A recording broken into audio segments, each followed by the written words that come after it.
नमस्कार मित्रों, आज से करीब 4 बिलियन साल पहले लाइफ की शुरुआत होती है धरती पर। बिलियंस ऑफ ईयर्स इवोल्यूशन के बाद अनगिनत प्रकार के प्लांट और एनिमल स्पीशीज उभर कर आते हैं। ये सारे पेड़ पौधे, जानवर और जीव जो आप आज के दिन देखते हैं, ये सब आए इवोल्यूशन के चलते।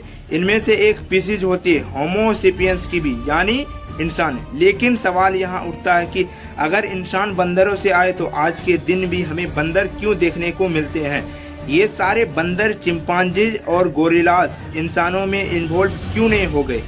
ऐसे सवाल अक्सर उठाए जाते हैं लोगों के द्वारा। कुछ लोग तो इवोल्यूशन को ही नकार देते हैं, कहते हैं कि ये झूठ है। आखिर कितनी सच्चाई है इस इवोल्यूशन की थ्योरी में? ये थ्योरी है या फैक्ट भी? और कैसे ये अलग अलग प्रकार के जीव इवॉल्व किए गए, आइए जानते हैं आज के इस वीडियो में। शुरुआत से ही दोस्तों सबसे बड़े मिसकंसेप्शन को क्लियर कर देते हैं कि इवोल्यूशन की थ्योरी कभी ये नहीं कहती कि बंदर इंसान बन गए, बल्कि ये कहा जाता है कि सारे चिंपांजीज, गोरिल्लास और बंदरों और इंसानों के पूर्वज एक ही रहे और वो पूर्वज आज के दिन जिंदा नहीं है। इवोल्यूशन को अगर आप विजुलाइज करना चाहते तो एक पेड़ इमेजिन कीजिए। एक पेड़ की शुरुआत होती है सिर्फ एक स्टेम से, लेकर ऊपर जाकर टहनी बनती है। उन टहनियों से और जो टिप आप देखोगे इस पेड़ की एंड पॉइंट जो है वो आज के दिन मौजूद सारे जिंदा जीव है। लेकिन एक सवाल आपके दिमाग में अभी भी आएगा कि जो हमारे पूर्वज थे इनसे कुछ इंसान बन गए और कुछ चिंपांजी बने, कुछ बंदर बने, ऐसा क्यों हुआ? इसका जवाब आगे हम वीडियो में आपको समझा देंगे। साल 1859 में चार्ल्स डार्विन ने अपनी ऐतिहासिक किताब लिखी थी on the origin of species.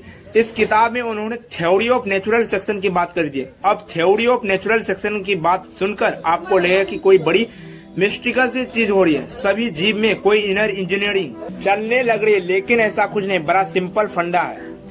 जब भी रिप्रोडक्शन होती है इंसानों में, जानवरों में, पेड़ पौधे में, जीन्स जो है वो एक दूसरे जीव में जाते हैं। हमारे जीन्स बच्चों में पास ऑन होती है और जब ये होता है तो जीन्स में म्यूटेशन देखने को मिलती है। थोड़े बहुत बदलाव आ जाते हैं, जीन्स में कुछ वेरिएशंस देखने को मिलती है और ये वेरिएशंस अक्सर आगे आने वाली पीढ़ियों में भी इनहेरिट करी जाती है। जैसे कि फॉर एग्जाम्पल, अगर आपकी ब्राउन आंखें हैं और आपके बच्चों में ग्रीन आंखें देखने को मिलती है तो इसका मतलब है कि अचानक से एक म्यूटेशन आ गई उनकी जीन्स में, आंखों को कलर देने वाले जिसमें। हो सकता है कि आगे आने वाले बच्चों में भी वो ग्रीन आंखें देखने को मिले। अक्सर ये जो वेरिएशन होती है इनमें से कुछ फायदेमंद रहती है, कुछ नुकसानदायक रहती है। अपनी एनवायरनमेंट के चलते तो कुछ सरवाइव कर पाती है तो कुछ डाई आउट हो जाती है। इसी प्रोसेस को कहा जाता है नेचुरल ऑफ सिलेक्शन।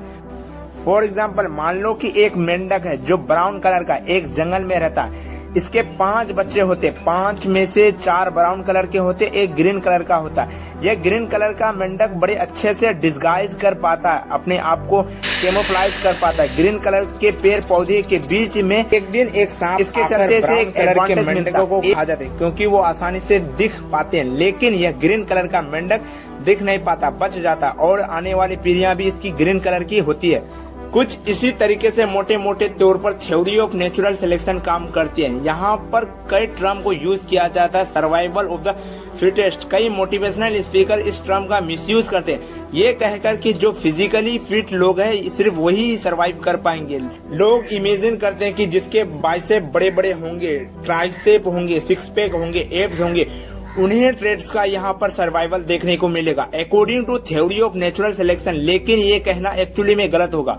फिट का मतलब यहाँ पर सबसे बड़ा, सबसे ताकतवर बनना नहीं है।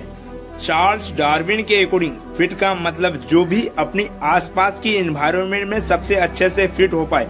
और एनवायरनमेंट का मतलब यहाँ पर सिर्फ अपने आसपास का क्लाइमेट और तापमान नहीं है, बल्कि अपने आसपास के रहने वाले प्लांट और एनिमल स्पीशीज भी है। एक सिचुएशन में कौन कितना अच्छे से फिट हो पा रहा है। दोस्तों, उम्मीद करते हैं कि आज का वीडियो आपको अच्छा लगा होगा। अगर आपको ऐसा एजुकेशनल वीडियो अच्छा लगता है तो इसके लिए आप मेरे चैनल को सब्सक्राइब कर सकते हैं और मिलते हैं तब तक के लिए दूसरे वीडियो में। जय हिंद।